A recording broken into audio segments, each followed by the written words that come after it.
Taste the Daily. Taste the Daily.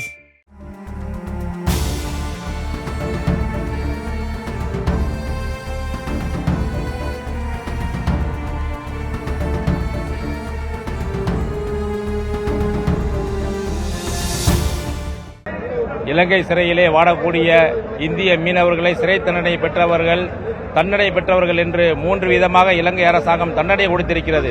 அவர்களை உடனடியாக மீட்டுத் தர வேண்டும், படகுகளை மீட்டுத் தர வேண்டும், இழப்பீடை உயர்த்தி தர வேண்டும் என்கிற அடிப்படையில் இந்த போராட்டத்தை நாங்கள் 5 நாட்களுக்கு முன்பு துவக்கினோம். முதல் கட்டமாக உண்ணாவிரதமும் காத்திருப்பு போராட்டமும் கருப்பு பட்டை அணிந்த போராட்டமும் கஞ்சி தொட்டி திறக்கிற போராட்டமும் இன்று தீக்குளிக்கும் போராட்டத்தை நடத்துவதாக முடிவு செய்திருந்தோம். இந்த நிலையில் மாநில அரசாங்கம் எங்களோடு பேசியதன் அடிப்படையில் நாங்கள் சொன்ன கோரிக்கைகளை ஏற்று மீனவர்களை விடுவிப்பதற்கான உரிய நடவடிக்கை எடுப்போம், இழப்பீடுகளை உயர்த்தி தருவோம் என்கிற சொன்ன வாக்குறுதியை ஏற்று அவர்கள் கேட்டுக்கொண்டதற்கிறங்க இன்றைய தீக்குளிக்கு போராட்டம் என்பதை தற்காலிகமாக நிறுத்தி வைக்கிறோம். அதே நேரத்தில் எங்கள் கோரிக்கையை ஏற்ற மாநில அரசாங்கத்திற்கு போராட்ட குழுவின் சார்பில் நன்றியை தெரிவித்துக் கொள்வதோடு இனி நடத்தக்கூடிய போராட்டங்கள் மத்திய அரசாங்கம் உடனடியாக இந்த பிரச்சனையில் கவனம் செலுத்த வேண்டும், அதை தீவிரப்படுத்த வேண்டும், எங்கள் மீனவர்களை உடனடியாக இந்தியா கொண்டு வருவதற்கான உரிய நடவடிக்கைகளை மேற்கொள்ள வேண்டும் என்று நாங்கள் தொடர்ந்து மத்திய அரசை வலியுறுத்துகிற விதமாக இந்த போராட்டத்தை தொடர்ந்து நடத்துகிறோம். இன்றும் நாளையும் போராட்ட குழு கூடி மத்திய அரசை கண்டிக்கிற விதமாக ஒரு மிகப்பெரிய போராட்டத்தை திட்டமிடுவோம் என்பதை தெரிவித்துக் கொள்கிறோம்.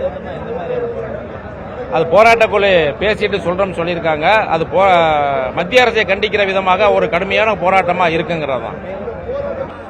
இலங்கை கடற்படையால் கைது செய்யப்பட்டு இலங்கை சிறையில் உள்ள மீனவர்களையும் படகையும் விடுவிக்க கோரியும் தண்டனை கைதிகளாக இருக்கிற மீனவர்களை விடுவிக்கவும் நீண்ட காலமாக இருந்து வரும் இந்த மீனவர் பிரச்சினைக்கு நிரந்தர தீர்வு காண சொல்லி நாங்கள் மத்திய மாநில அரசுகளை வலியுறுத்தி காலவரையற்ற வேலைநிறுத்தம் 8வது நாளாக வேலைநிறுத்தம் பண்ணி இன்று 5 நாளாக தொடர் போராட்டம் நடத்திக்கிட்டு இருக்கோம். இந்த போராட்டத்தின் வாயிலாக தமிழக அரசு அவங்களுக்கு வரையறைக்கு உட்பட்ட நிதியில படகை இழந்தவர்களுக்கு 6 லட்சம் ரூபாயிலிருந்து 8 லட்சம் ரூபாயை உயர்த்தி வழங்கியிருக்கிறாங்க. சிறையில் வாடுற மீனவ குடும்பங்களுக்கு நாள் ஒன்றுக்கு 350 ரூபாயிலிருந்து 500 ரூபாயாக அதிகப்படுத்தி வழங்கியிருக்கிறாங்க. அதுபோக இந்த பிரச்சனைக்கு நிரந்தர தீர்வு காணும் வகையில் டெல்லி மத்திய நாடாளுமன்ற குழு தலைவர் மூலியமாக மத்திய வெளியுறவுத்துறை அமைச்சரை சந்தித்து இந்த பிரச்சனைக்கு நிரந்தர தீர்வு காணுவதாக செய்திகளை வெளியிட்டிருக்காங்க, உறுதியளிச்சிருக்காங்க. அதன் அடிப்படையில் நாங்க இன்னைக்கு தூக்கிலிப்பு போராட்டம் நடத்துறதுக்கு நாங்க முடிவு செஞ்சிருந்தோம். அதனால அந்த தீக்குளிப்பு போராட்டத்தை ஒத்தி வச்சுட்டு எங்களுடைய மீனவர்கள் வர்ற வர நாங்க போராடுவோம் சொல்லி முடிவெடுத்திருக்கிறோம்.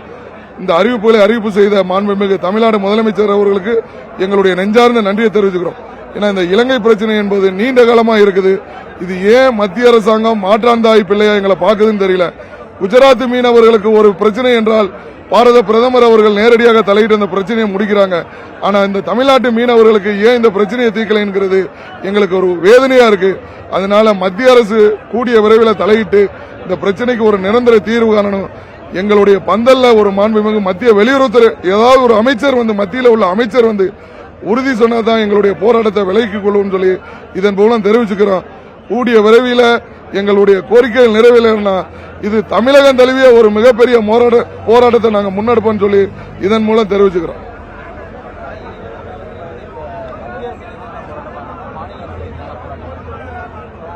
அரசு என்பது ஒன்றுதான். ஆனா மாநில அரசு அவங்களுக்கு வரையறைக்கு உட்பட்ட விஷயங்களை எங்களுக்கு செஞ்சு கொடுத்திருக்காங்க. மத்திய அரசை வலியுறுத்தி இன்னும் அதிகப்படியான போராட்டத்தை முன்னெடுக்கக்கூடிய ஒரு சூழ்நிலை இருக்கும். ஜனவரி 26 என் கணவரை பிடிவிட்டாங்க. எங்க போட்டையும் அபகரிச்சுட்டாங்க. 1 வருஷம் தண்டனையும் போட்டாங்க. எங்க வீட்டுல 3 பேர் பிடிவிட்டிருக்காங்க. என் பிள்ளை அப்பா எப்ப வருவாங்கன்னு தூங்காம சாப்பிடாம இருக்கு. ஸ்கூலுக்கு கூட போக மாட்டேங்குது. என் கணவரை விடுவிச்சு தந்தாதான் இந்த இடத்த விட்டு நவரும். எங்க வீட்டுல 3 பேர் பிடிவிட்டிருக்காங்க. ரொம்ப கஷ்டத்துல இருக்காங்க. யாருமே என்ன எதுவுமே கேட்கல. 2 மாசமா ஆச்சு. யாரும் என்ன கேட்கல. எங்களுக்கு வருமானம் இல்லாமல் கடன் பிரச்சனை ரொம்ப நிறுவனி இருக்கும். கணவரை மீட்டு தந்தாலும் இந்த இடத்த விட்டு அசைவோம். அவளை 1.5 வருஷம் சிறை தண்டனைன்னு சொல்லிட்டு 50,000 விதிச்சிருக்காங்க. 50,000 நாங்க பார்த்து கட்டிடுவோம். ஆனா இந்த 1.5 வருஷம் சிறை தண்டனை முடிஞ்சு நாங்க எப்ப எங்க பிள்ளைகளோட தேவைகளை நாங்க சந்திக்கிறது?